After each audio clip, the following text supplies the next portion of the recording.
नमस्कार। आईएएस की revision series में आप सभी का स्वागत है। बढ़ते हैं आज के नए प्रश्न की तरफ। तो पहला प्रश्न है, consider the following statements regarding gene editing and related technologies. तो जीन एडिटिंग के बारे में बात है, क्या बातें देख लेते हैं।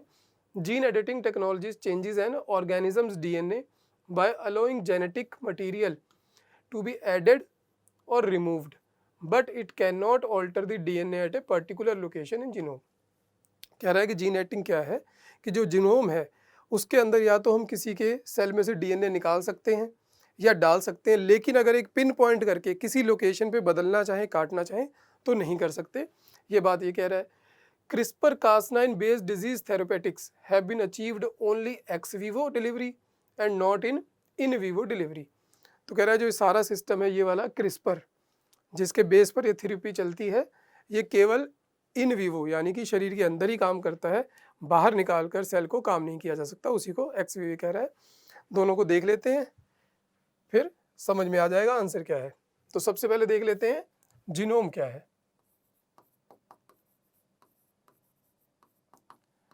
जीनोम है total genetic material in a single cell of a body, human body हो या जानवरों की हो, किसी में भी हो, तो टोटल जेनेटिक मटेरियल जो है वो सारा एक सेल के अंदर जो है उसे ही कहा जाता है जीनोम। तो ये किस में है, एक तो है न्यूक्लियस में और दूसरा है माइटोकॉन्ड्रिया में।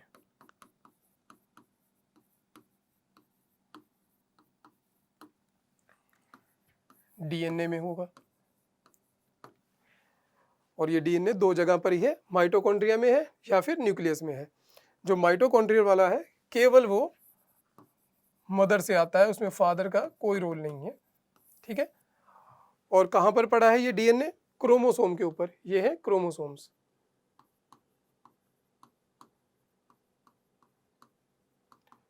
और कितने पेयर है ये? 22 पेयर्स तो हैं सोमैटिक सेल के जो एसेक्सुअल है, और 1 पेयर है रिप्रोडक्शन वाला। तो ये तो कहानी हो गई जीनोम की कि जीनोम है क्या, तभी तो हम कुछ एडिट कर पाएंगे उसमें से। तो यही जो डीएनए है इसी को जीन्स है, इसी के अंदर इसी को एडिट करना है, इसी की वो बात कह रहा है। तो देख लेते हैं कैसे एडिट होता है या नहीं होता है। ये क्रिस्पर कास9 एक्चुअली अब ऐसी प्रोटीन बनाई जा चुकी है, ऐसा सिस्टम। बेसिकली ये किसी बैक्टीरिया में था, एक बैक्टीरिया के अंदर ऐसा सिस्टम मिला जिसके अंदर जीन एडिटिंग का नेचुरली फिनोमिना था, उसी को उठाया गया, उसी का नाम है ये क्रिस्पर। और कास9 का मतलब है क्रिस्पर एसोसिएटेड प्रोटीन। कास9 ये क्या करती है? ये कास9 है, ये डीएनए है, डबल हेलिक्स स्ट्रक्चर, ठीक है। इसमें जाती है, कास9 प्रोटीन को डाला जाता है, एक गाइडिंग आरएनए होता है जिस आरएनए ने देखना है कि कहाँ से सामान निकाल कर लेकर आना है, कौन से पिन पॉइंट करना है, उसके लिए पूरा सिस्टम है। उसके अंदर एक पैम नाम की चीज़ है, वो देखती चलती है, आगे बढ़ती रहती है, जहाँ से चाहिए वहाँ पर रुकती है, वहाँ पर कट होता है, जो आरएनए उसमें जाकर लगता है और क्या होता है, फिर वो निकाल कर बाहर ले जाती है, जो कास9 प्रोटीन है। तो जो हमें चाहिए एक पर्टिकुलर लोकेशन पे उसे कर सकती है। इसके क्या फ़ायदे होंगे? इसके बहुत सारे फ़ायदे हैं। जीन थेरेपी में काम आएगा, कोई जीन खराब हो गया है, कोई ऐसी डिजीज़ है जो जीन्स की वजह से और उसे निकाला जा सकता है। ब्रीडिंग वगैरह, जो प्लांट ब्रीडिंग, खासकर क्रॉप्स जो हैं उनके अंदर बहुत काम आएगा। ऐसी जीन्स निकाले जा सकते हैं जो पेस्ट रेजिस्टेंट नहीं है और ऐसे डाले जा सकते हैं जो पेस्ट के रेजिस्टेंट है, ताकि पेस्टिसाइड का यूज़ कम हो जाए। इस प्रकार के इसके बहुत सारे फ़ायदे होंगे। तो पर्टिकुलर लोकेशन पे निकाला जा सकता है और क्या किया जा सकता है, दोनों जगह काम है। जीन एडिटिंग में जीन थेरेपी का काम है और ये दोनों जगह किया जा सकता है, इन वीवो भी, शरीर के अंदर भी, और एक्स वीवो भी, सेल निकाल कर बाहर भी ऐसा काम किया जा सकता है। तो देख लेते हैं क्या बनता है इसका आंसर। तो इसमें ये क्या कह रहा था, केवल ऐड किया जा सकता है, रिमूव किया जा सकता है, पर्टिकुलर लोकेशन पर नहीं किया जा सकता। तो क्या है, ये गलत हो गया। और ये क्या है, कह रहा था ओनली एक्स वीवो डिलीवरी हो सकती है, इन वीवो नहीं हो सकता। ये भी गलत कह रहा है, दोनों जगह पर हो सकता है। तो क्या पूछ रहा है ये, कौन सी नॉट करेक्ट है? तो 1 एंड 2 दोनों ही गलत हैं। देखिए बहुत कंफ्यूजिंग होता है, क्या करें, दोनों गलत है, लेकिन इसका आंसर बनेगा बोथ 1 एंड 2, क्योंकि पूछ रहा है कि नॉट करेक्ट कौन सी है, दोनों, both 1 and 2 are not correct. चलिए नेक्स्ट प्रश्न पर बढ़ते हैं। Consider the following statements with the reference to chimeric antigen receptor T cell CAR T therapy recently in the news. नई थेरेपी है, रिसेंटली न्यूज़ में है, देख लेते हैं। It is way to get immune cells called T cell to fight cancer by editing them in the lab so they can find and destroy cancer cell. ये कह रहा है कि टी सेल जो है बॉडी के, उसको बाहर निकाला जाए, लैब में ऐसा उसको प्रोग्राम किया जाए और फिर बॉडी के अंदर डाला जाए ताकि जाकर वो कैंसर से लड़ सके। ये है कार टी थेरेपी। एक स्टेटमेंट हो गई। Large numbers of CAR T cells are given to the patient by infusion process. बहुत सारे ऐसे हम सेल देंगे बॉडी में ताकि जाकर वो काम कर सके, कैंसर को ख़त्म कर सके। T cells are always taken from a healthy person not from a cancer patient. कि टी सेल जो है हमें ऐसे पेशेंट से लेना है, ऐसे पर्सन से लेना है जिसको खुद को कैंसर ना हो, ऐसी बात कह रहा है। दोनों को देख लेते हैं। चलिए, टी सेल बी सेल है क्या? एक्चुअली इम्यून सिस्टम है। पहले जब बॉडी में कोई चीज़ जाती है, कोई फॉरेन पार्टिकल आ जाए, कोई वायरस आ जाए, कुछ आ जाए, तो पहला जो लाइन ऑफ डिफेंस है, फर्स्ट लाइन,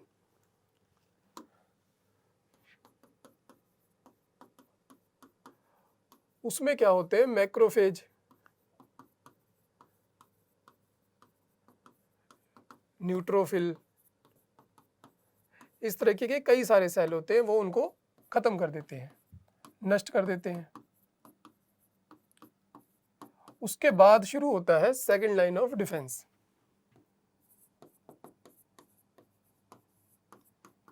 इसमें आते हैं दोनों, बी सेल और टी सेल। ठीक है, पहली लाइन तो अलग हो गई, दूसरी लाइन ऑफ डिफेंस आ गया बी सेल और टी सेल। बी सेल क्या करता है? ये एंटीबॉडीज वगैरह बनाता है एंटीजन के खिलाफ। एंटीजन एंटीबॉडीज तो आप समझते ही होंगे कि कोई बाहर से फॉरेन पार्टिकल आया है, वो एंटीजन है बॉडी के लिए, उसके रिस्पॉन्स में एक चीज़ बनाएगी जो उससे जाके लड़ सके, उसे कहते हैं एंटीबॉडी। तो ये बी सेल जो है, बैक्टीरियल इन्फेक्शन हो गया, वायरल इन्फेक्शन हो गया, उसमें काम करता है। लेकिन जो टी सेल है, ये मेमोरी बेस्ड काम करता है, ये याद रख लेता है, दोनों ही याद रख लेते हैं। टी सेल जो करता है, दोनों मेमोरी बेस्ड है। इसी के बेस पर क्या बनती है? इन्हीं की मेमोरी के बेस पर वैक्सीन वाला सिस्टम चलता है। नहीं तो वैक्सीन का कोई फ़ायदा नहीं है बॉडी में अगर ये सिस्टम ना हो, जो याद रख लेते हैं कि ऐसा एंटीजन आया था, इसके खिलाफ ये एंटीबॉडी बनी थी और काम कर गई थी, जब दोबारा इन्फेक्शन होगी तो ऐसी एंटीबॉडी बनानी है। इस चीज़ को ये दोनों याद रखते हैं। और टी सेल का एक और काम है, जब कोई सेल, बी सेल ने तो क्या किया, इन्फेक्शन हुई, आई, फर्स्ट लाइन डिफेंस को क्रॉस किया, एंटीबॉडी बनी, नष्ट कर दिया। लेकिन कुछ सेल फिर भी रह गए, वो अब सेल को डैमेज कर रहे हैं। जो वो सेल को डैमेज करते हैं, या कोई कैंसर सेल हो जाए, तो रूटीन में भी बॉडी का सिस्टम है कि ये रिएक्शन देगा टी सेल। बस इसी नेचुरल फिनोमिना को कार टी सेल थेरेपी में यूज किया गया है। और ये दोनों कहाँ बनते हैं? लिम्फोसाइट से। जो फर्दर किसका पार्ट है? WBC का, वाइट ब्लड सेल का। तो वाइट ब्लड सेल में लिम्फोसाइट है, लिम्फोसाइट इन दोनों को बनाता है। ये सेकंड लाइन डिफेंस है, दोनों याद रखते हैं, मेमोरी है इनकी। ये जल्दी से एंटीबॉडी बना के बैक्टीरिया वायरल इन्फेक्शन को ख़त्म करता है। जो फिर भी रह जाए, जो ज़्यादा डैमेज करे, उसके लिए है टी सेल। तो ये इनकी कहानी हो गई, यही यहाँ पर दिया गया है। B cell releases neutralizing antibodies, फटाफट इसने ख़त्म कर दिया। वायरस कैन नॉट बाइंड, अभी सेल वगैरह को डैमेज नहीं किया है उसने, यहीं पर पहले ही नष्ट कर दिया। अब यहाँ पर क्या हो रहा है? टी सेल डैमेज हो चुका है सेल, अब इसको ख़त्म करने के लिए वो आएगा इन्फेक्टेड सेल किल्ड। यही उसकी जो प्रॉपर्टी है, इसी को उस थेरेपी में यूज़ किया जाएगा। कैसे? सेल लिया जाएगा, जो वायरस है जिसमें वो इन्होंने बैक्टीरिया और जिसमें ढूंढा है, वो इसमें डाला जाएगा जेनेटिक मटेरियल में, इसमें ऐड किया जाएगा, फिर वो उसके अंदर आ गया, gene that encodes for the specific antigen receptor. इसमें आने के बाद वो अपने आप को क्या करेगा? एंटीजन बनाएगा, जो है काइमेरिक एंटीजन रिसेप्टर।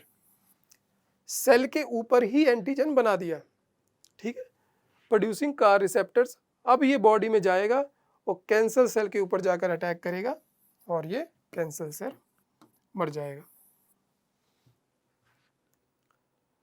तो इम्यून रिस्पॉन्स हमने बाहर से ही क्रिएट कर दिया।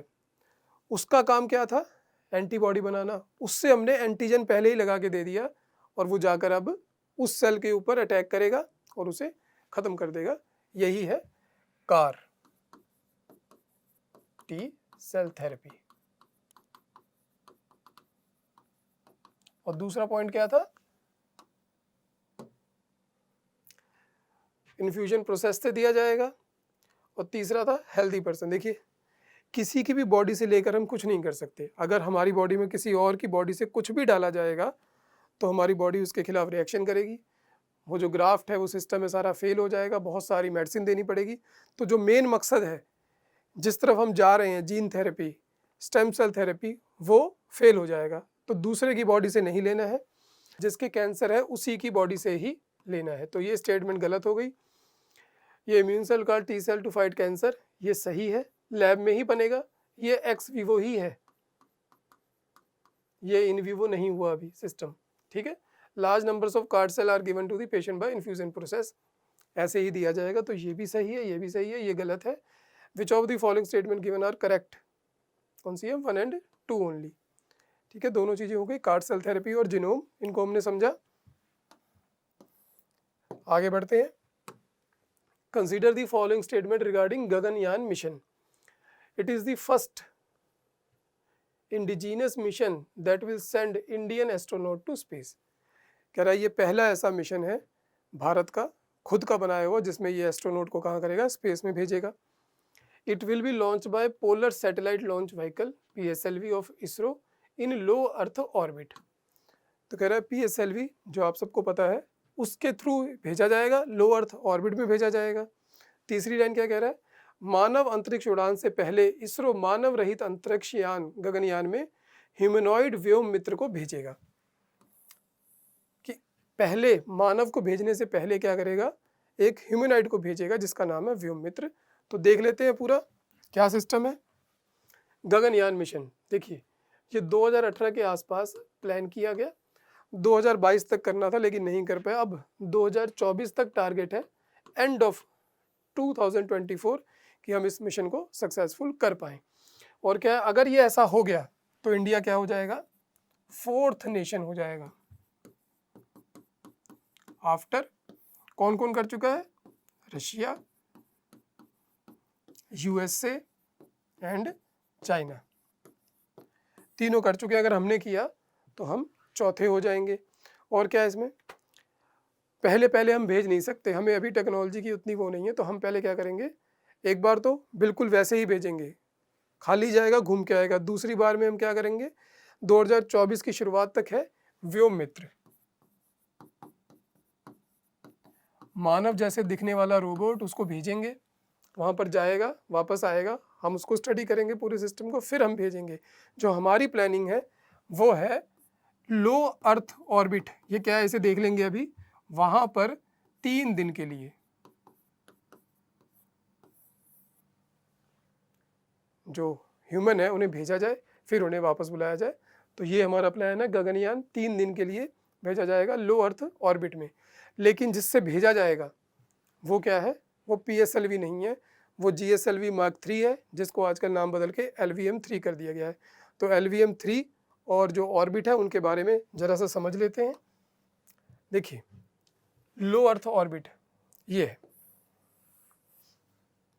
इसका मतलब है कि जो भेजा जा रहा है वो बहुत ऊंचाई पर नहीं है, लेकिन वो ऊंचाई फिर भी बहुत ज़्यादा है। जैसे कि ये कितनी हाइट पर भेजा जाता है? 160 किलोमीटर से लेकर 1000 किलोमीटर की ऊंचाई तक। और जो हमारा गगनयान मिशन है वो कहाँ पर भेजना चाह रहा है? 400 किलोमीटर की ऊंचाई पर। ये बहुत ऊंचाई हो जाती है। जो हमारे प्लेन वगैरह उड़ते हैं वो 14 किलोमीटर से ऊपर नहीं जा पाते, तो बहुत ज़्यादा हाइट हो गई। तो लो अर्थ ऑर्बिट में भेजेंगे हम 400 किलोमीटर की हाइट पर, लो अर्थ ऑर्बिट। इसी के साथ 2 ऑर्बिट और देख लेते हैं जिनके पर प्रश्न आते हैं। एक है जियो स्टेशनरी ऑर्बिट। ये कहाँ पर है? ये बहुत ऊंचाई पर है। यह है कम से कम 35,786 किलोमीटर की ऊंचाई पर। इसमें दो तरह के नाम यूज होते हैं, जियो स्टेशनरी और एक होता है जियो सिंक्रोनस।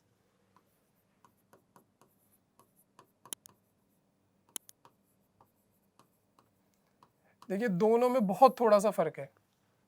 जो जियो स्टेशनरी है और जियो सिंक्रोनस है, दोनों इतनी ही ऊंचाई पर रहेंगे, हमेशा स्टेशनरी रहेंगे, क्योंकि इनकी स्पीड क्या है, बिल्कुल जैसे अर्थ घूमती है वही स्पीड है। जितनी देर में अर्थ अपना पूरा चक्र लगाती है, एक दिन का दिन और रात का, वही इनकी स्पीड है, जो है 23 घंटे 56 मिनट कुछ 4 सेकंड करके उसी तरीके से चलता है। दोनों एक ही जगह पे रहते हैं। फ़र्क ये है, जो जियो स्टेशनरी है वो इक्वेटर पे रहेगा, केवल इक्वेटर के ऊपर, और जो जियो सिंक्रोनस है हाइट वही रहेगी, लेकिन उसका प्लेन कुछ भी हो सकता है, ऐसे हो सकता है। तो हमेशा उसका इक्वेटर के यहाँ से एक एंगल रहेगा, इंक्लिनेशन का या डिक्लिनेशन का, सिर्फ इतना फर्क है, दोनों उसी दूरी पर रहते हैं। एक आ गया सन सिंक्रोनस। ये क्या है, एक तरीके से पोलर ऑर्बिट है।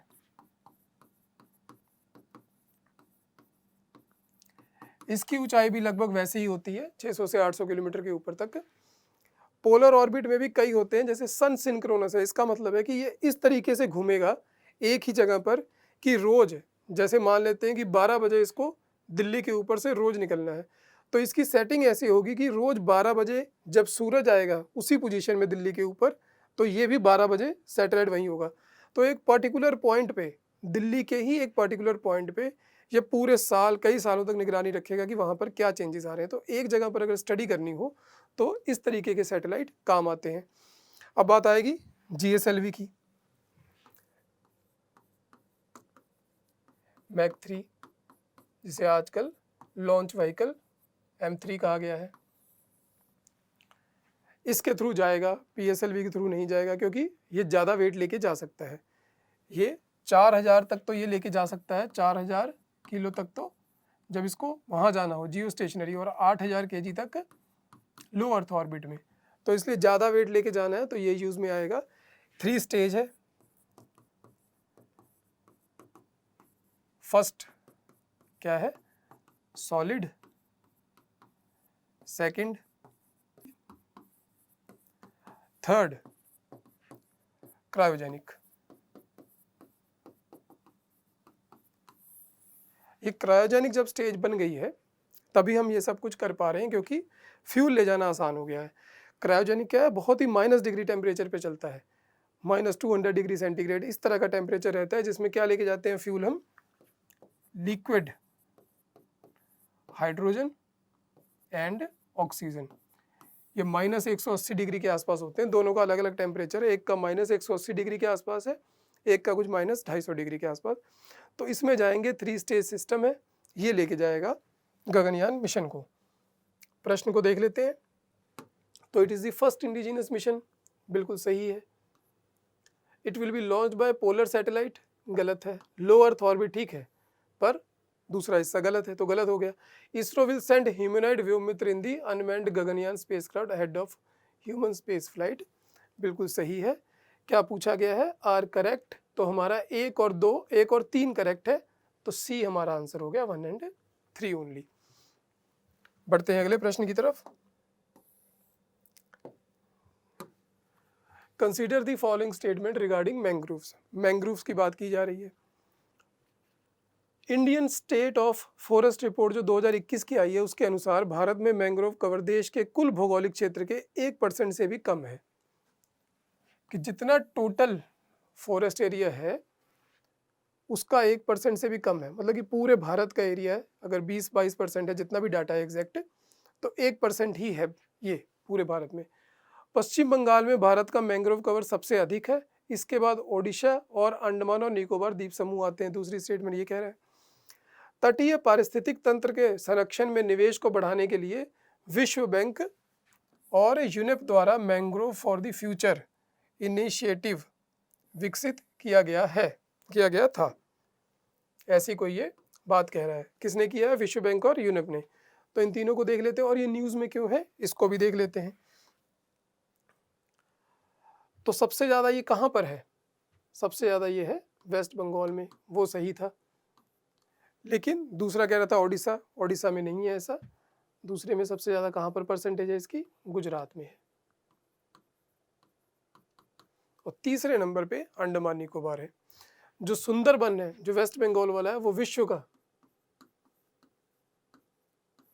सबसे बड़ा मैंग्रोव फॉरेस्ट है। और उड़ीसा वाला भारत का सबसे बड़ा है, लेकिन वहाँ पर जो फॉरेस्ट कवर है वो उतना नहीं है जितना कि गुजरात में है। तो भितरकनिका में सेकंड नंबर पे है, लेकिन परसेंटेज वाइज गुजरात में ज़्यादा है। तो 1, 2, 3 ये हो गए। और ये क्या कह रहा है? ये 2021 की रिपोर्ट है। इसमें क्या कह रहा है कि 4,992 स्क्वायर किलोमीटर ये टोटल फॉरेस्ट है। तीनों तरह में आता है, वेरी डेंस में भी आता है, मॉडरेटली डेंस में भी आता है, ओपन में भी आता है। ये बहुत ज़्यादा घना है, खुला, सब में इसका थोड़ा थोड़ा हिस्सा है। और ये 0.15% ही है टोटल का। तो जो पहली स्टेटमेंट थी कि लेस देन 1% है, वो भी ठीक है। तो 0.15% है। इतना एरिया है, विश्व का सबसे बड़ा सुंदरबन है। सबसे पहले पर बंगाल है, फिर गुजरात है, फिर अंडमान निकोबार है। और वो जो कह रहा था यूएनईपी और वर्ल्ड बैंक, उसमें नहीं है। उसमें जो मिल के बना रहे हैं वो IUCN जो रेड लिस्ट वगैरह बनाता है, और UNDP जो यूनाइटेड नेशन का डेवलपमेंट प्रोग्राम चलाता है। इन दोनों ने मिलके वहाँ पर वो सिस्टम चला रहे हैं। और अभी न्यूज़ में क्यों है ये, इसको देख लेते हैं। इस साल के बजट में एक प्लान किया गया है मिस्टी नाम से, मैंग्रोव के लिए। इसमें क्या कहा गया है? प्लांटेशन के बारे में बात है कि प्लांटेशन बढ़ाई जाए इसकी कोस्टल एरिया में, जहां पर ये होता है वहीं पर।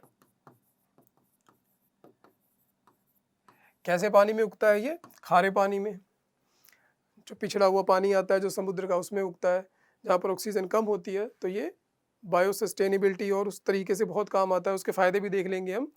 तो प्लांटेशन की जाए, और किसके अंदर इसको जोड़ दिया जाएगा? जॉब गारंटी स्कीम में, मनरेगा के अंडर। और जो फंड वगैरह आएगा वो आएगा, जो कई सारे प्रोग्राम चलते हैं कि जंगल बढ़ाए जाए, एफोरेस्टेशन वाले, उसके अंदर उसका फंड आएगा। और बजट में पैसा देगा, मनरेगा के अंदर जोड़ के मिस्टी प्रोग्राम को चलाया जाएगा प्लांटेशन के लिए मैंग्रोव के। तो आइए इसको देख लेते हैं। Ecosystem services provided by the mangrove. क्या सिस्टम प्रोवाइड करता है ये? बायोडाइवर्सिटी, कई तरीके के जीव जंतु, क्योंकि ऐसा पानी है ना, खारा भी एक तरफ, थोड़ा दूसरा मिलता है, तो बीच का अलग तरीके की बायोडाइवर्सिटी है यहाँ पे, उसको ये सस्टेन करता है। कोस्टल प्रोटेक्शन, एकदम से टाइड आती है, साइक्लोन आता है, उस चीज़ की रक्षा करता है। जो सॉइल इरोजन है उसको कम करता है। टिम्बर, जो लोकल लोग हैं उनको लकड़ी वगैरह भी मिल जाती है वहाँ से। फ्यूल वुड, वो सेम ही बात हो गई, या फर्नीचर में काम आ जाए या फ्यूल की तरह यूज़ कर लें। कल्चरल वैल्यूज़, अब वो सांस्कृतिक तौर पर उनके समाज का हिस्सा है, वो वहाँ से जाना नहीं चाहते, उनको उससे प्रेम है, उस तरीके का सारा सिस्टम भी चलता है। पोल्यूशन कंट्रोल भी करता है मैंग्रोव्स। तो प्रश्न देख लेते हैं क्या है। तो India state of forest report 21 के अनुसार मैंग्रोव कवर देश के कुल भौगोलिक क्षेत्र का 1% से भी कम है। तो ये स्टेटमेंट ठीक है। पश्चिम बंगाल में सबसे ज़्यादा है, फिर उसके बाद उड़ीसा है, ये गलत है। दूसरे नंबर पे गुजरात है। तटीय पारिस्थितिक तंत्र के संरक्षण में कि उसकी जो प्रोटेक्शन करनी है उसके लिए यूनेप और विश्व बैंक कर रहे हैं, तो ये भी गलत है। UNDP और IUCN कर रहे हैं। तो क्या पूछा गया है? कौन से सही हैं? तो सिर्फ एक ही सही है, केवल 1। चलिए देखते हैं। चलिए इसी के साथ आज का सेशन समाप्त करते हैं, फिर मिलेंगे नेक्स्ट एपिसोड में। Thank you.